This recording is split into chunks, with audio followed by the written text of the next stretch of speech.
Well, after years of debate, the location of the main stadium for the Brisbane Olympics and Paralympics will finally be unveiled tomorrow.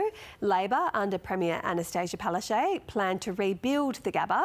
Her successor, Stephen Miles, instead backed a revamped athletics venue in the suburbs, while the current Premier, David Crisafulli, campaigned on a promise of no new stadiums. We're expecting to hear from the Queensland Premier later this hour, but first we're going to go to Ariana Levy in Brisbane. Good morning to you, Ari. The state government's been keeping fairly tight-lipped on its proposal. What do we know so far? What details do we have?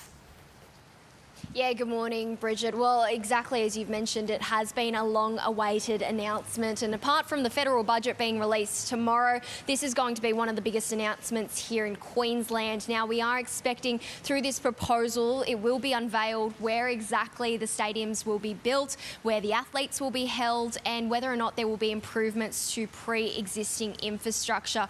But these details have been fairly vague and not really released in the lead up to this. The state government, as you mentioned, has been fairly tight-lipped, and really this stadium stoush has become sort of a controversial issue here in Queensland, particularly over the last few years, even last year becoming sort of a key election issue. And this 100-day independent review was actually delivered by the LNP because it was even a pre-election promise. Now, we have heard that there could be the suggestion under this proposal that there could be a Gabba rebuild, which was, as mentioned, that previous proposal under the Anastasia Palaszczuk government. However, that would displace several key sporting codes, including the likes of the Brisbane Lions as well as Queensland Cricket. There's also been the other suggestion that an entirely new precinct could be built, a new stadium, and Victoria Park has also been earmarked as a possibility for that location. However, as mentioned, that would particularly for the state government be sort of going back on a pre-election promise to build no new stadiums. What we do know so far, the Deputy Premier Jared Blade yesterday made an announcement completely ruling out QSAC, which is Queensland Sport and Athletics Centre, and was earmarked to host the athletics. That's something that he's completely ruled out. He's also mentioned that the venues and the funding for the stadium will be kept under this $7.1 billion funding packet. So that is really key, considering previous proposals in the past have really blown over budget. But as for today, it is all about logistics. We are expecting the Deputy Premier, alongside the Minister for Olympic and Paralympic Games, Tim Mander, to be presenting this proposal to the front bench, and once that gets the tick of approval from the Cabinet, it will be announced officially tomorrow a little bit later in the day.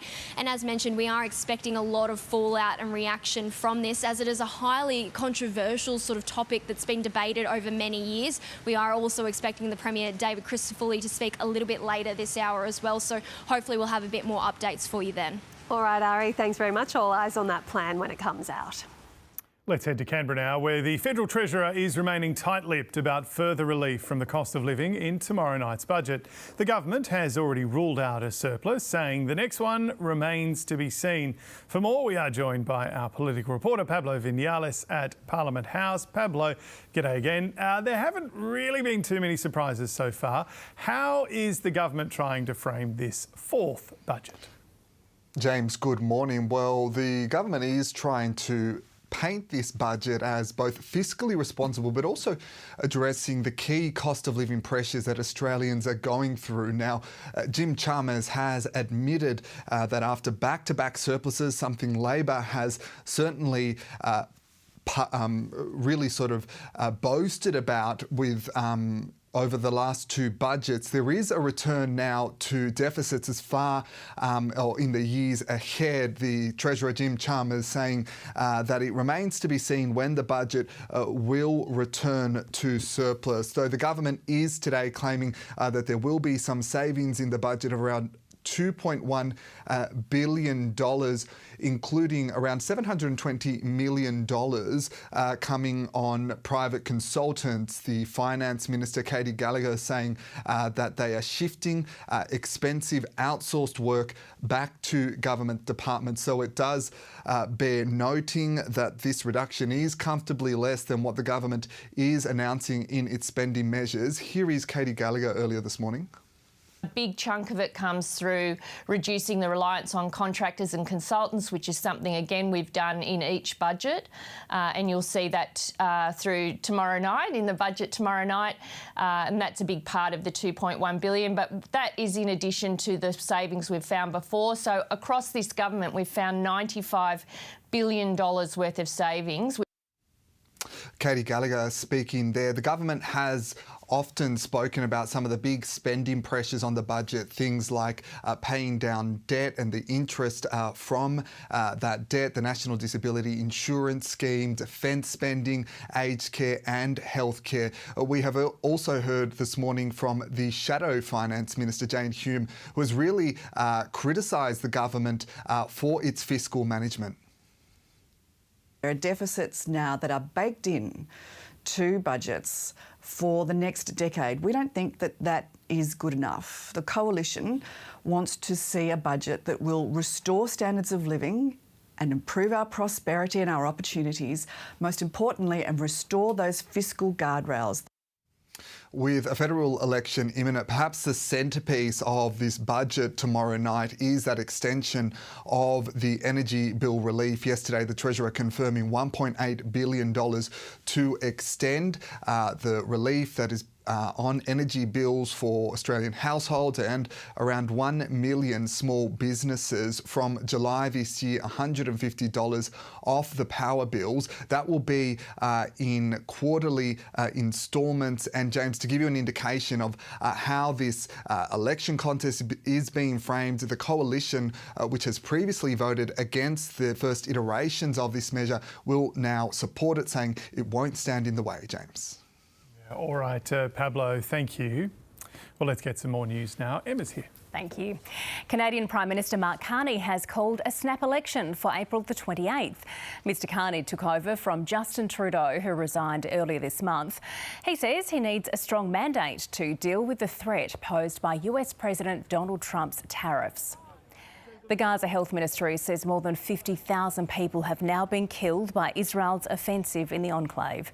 The death toll slowed for 2 months during the ceasefire, but since fighting resumed last Tuesday, the ministry says another 673 people have been killed. Israel's government and military claims the death toll is inflated.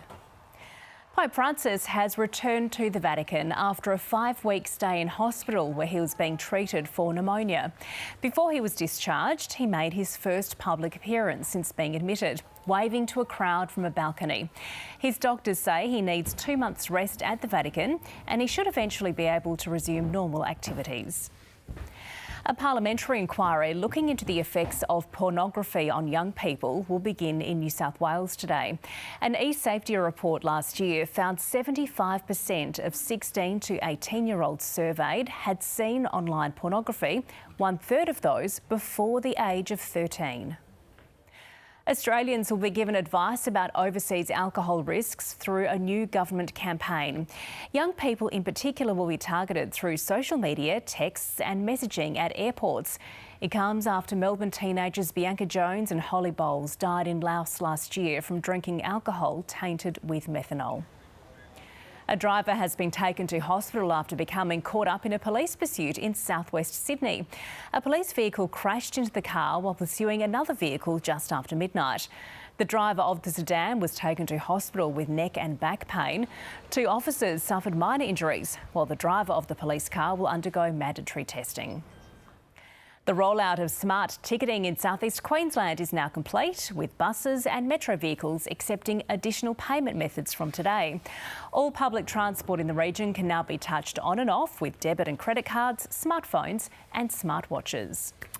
And in some more random news, to be frank, emergency workers have saved a sheep. Yes, a sheep that fell 2 metres down an open manhole last night in Mount Cottrell in Victoria. The Wyndham City Council got police, Fire Rescue Victoria and even the State Emergency Services involved, who created a makeshift sling to lift it out. And I know you're all wondering, the sheep is now in the hands of a council ranger who is tasked with finding its flock.